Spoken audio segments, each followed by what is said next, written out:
Today we're having a look at the Neca Nightmare on Elm Street 2 Freddy's Revenge 1/4 scale figure or 1/4 scale.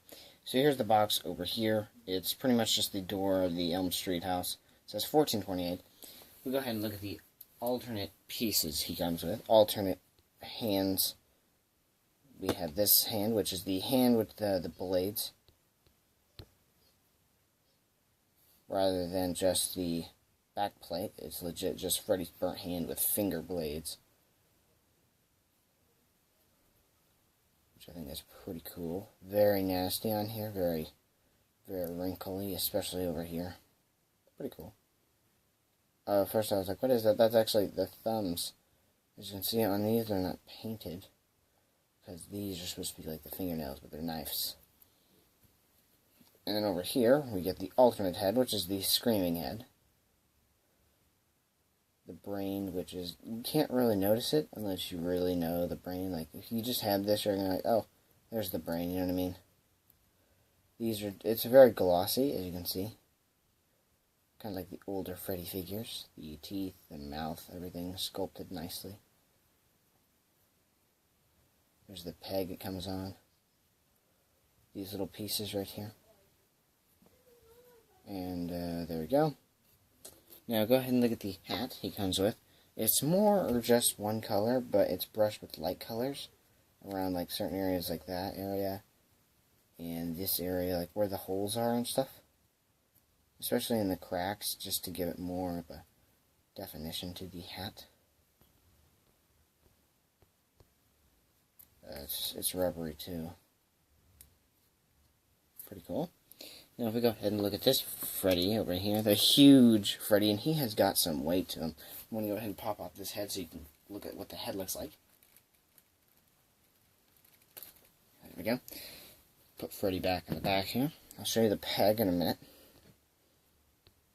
It's pretty much the same heads we got with the 7-inch figure, but they're just enlarged, and with the retro cloth. Missed out on the retro cloth. I could have put 3 Freddy's Revenge, maybe in 4 in the future. And this glove is just the exact same. I'm going to go ahead and pop the arm off. All the articulation is the exact same. Looks a little bit different now. There we go. Glove's got pretty nice detail. And I know yours is going to be weathered or warped, because mine was, but it looks pretty good now. Pretty good. Like, if it looked like this, I'd be shocked. I wouldn't do anything to it, because I'm not going to. We pick up the figure here, and we go ahead and put on the demonic head sculpt here. Here's what the peg looks like. It looks a little bit different. Can you see that? It has articulation to it. It's just kind of tough. And then the neck actually has a ball joint. So it's different than the other figures. You get a little bit more articulation than you would regularly would. So here we have the head. Okay. I'm going to put this hand on.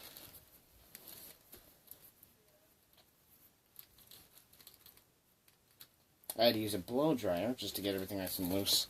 Not the head sculpts, just the gloves. That is what he looks like with the hat and with this glove. So his articulation, you should already know this. It's a ball joint in the head. The arms will go up about so.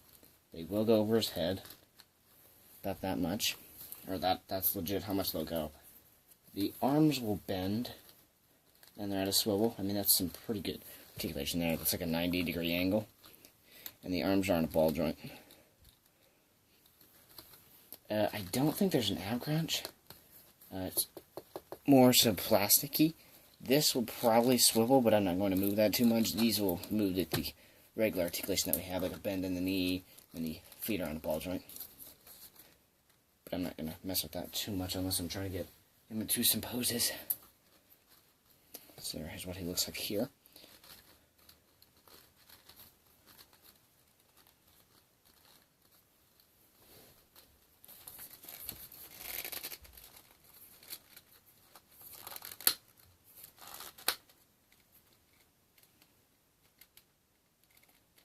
try and get him to poses here. Because why not get him into some poses?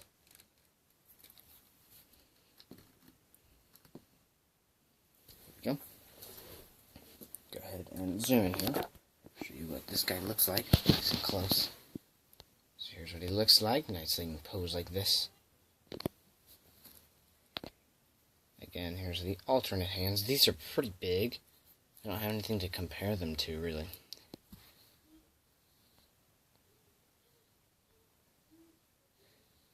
See all the detail.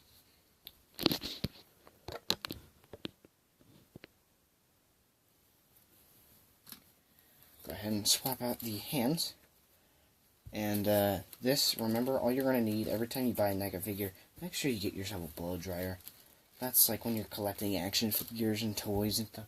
Always make sure you have one of those. See, they just pop right on. They're not difficult at all. The arms are easy, or the hands are easy to pop up as well. The arms are very, very, very, very easy to pop off. Okay, let me go ahead and show you with this hand. Looks like with this figure. Because if you're going to display this figure, you're most likely going to have it with this hand, with this head sculpt. Okay. There we go.